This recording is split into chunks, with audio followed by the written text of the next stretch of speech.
यह कहानी है आशा की। आशा, जिसने अंधेरे से उजाला चुना। एक अनाथालय की लड़की, जिसके पास न नाम था न पैसा, बस एक सपना था, डॉक्टर बनने का। दिन रात मेहनत करके उसने न केवल डॉक्टरी की डिग्री हासिल की, बल्कि अपने ही छोटे से शहर के सबसे पुराने सरकारी अस्पताल में नौकरी भी पाई। वह शहर जो उसका घर था, अब एक खूंखार आदमी के इशारों पर चलता था।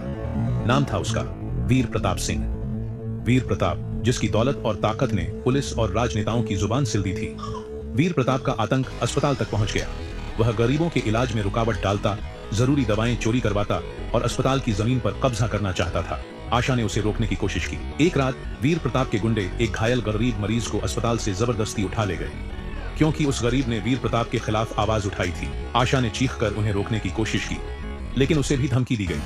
आशा ने पुलिस में शिकायत की, पर किसी ने उसकी बात नहीं सुनी। सभी ने कहा, वीर प्रताप से दूर रहो बेटी, यह शहर उसी का है। उसी रात जब आशा अपने घर लौट रही थी, वीर प्रताप के आदमी आए और उसकी छोटी सी क्लिनिक को आग लगा दी। आशा टूट गई। उसे समझ आ गया कि कानून की किताब यहाँ काम नहीं करेगी। आशा ने हार नहीं मानी। उसने अपने अस्पताल के पुराने लैब में बैठकर एक खतरनाक योजना बनाई। वह जानती थी कि गुंडे को पुलिस नहीं पकड़ सकती, पर बीमारी उसे जरूर पकड़ सकती है। आशा ने वीर प्रताप की जीवन शैली को समझना शुरू किया। उसे पता चला कि वह हर रोज एक ही तरह का महंगा पानी पीता है और उसे दुर्लभ रक्तचाप, ब्लड प्रेशर की समस्या है। चुपके से अपनी मेडिकल जानकारी का इस्तेमाल करके आशा ने एक ऐसा दवा आधारित विष, नॉन ट्रेसेबल टॉक्सिन तैयार किया, जो शरीर में धीरे धीरे एक गंभीर लाइलाज बीमारी के लक्षण पैदा करता।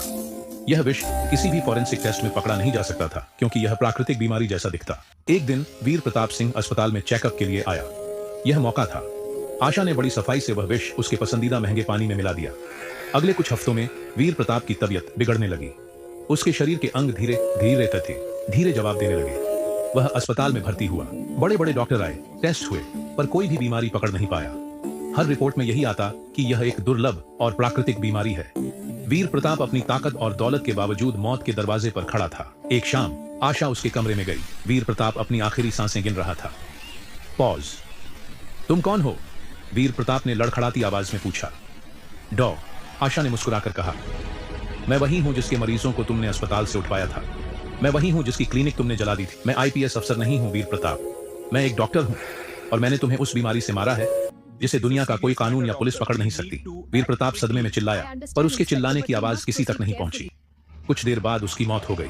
पुलिस ने मामला बंद कर दिया। प्राकृतिक मृत्यु। डॉनी आशा ने अपने हाथों से न्याय किया था। यह कहानी हमें सिखाती है कि जब कानून और ताकत अन्याय के सामने झुक जाते हैं, तो न्याय किसी भी रूप में आ सकता है, चाहे वह एक डॉक्टर का सफेद कोट हो या विज्ञान की ताकत। अगर आप भी मानते हैं कि अन्याय का अंत होना चाहिए, तो इस वीडियो को लाइक करें और कमेंट में न्याय लिखें।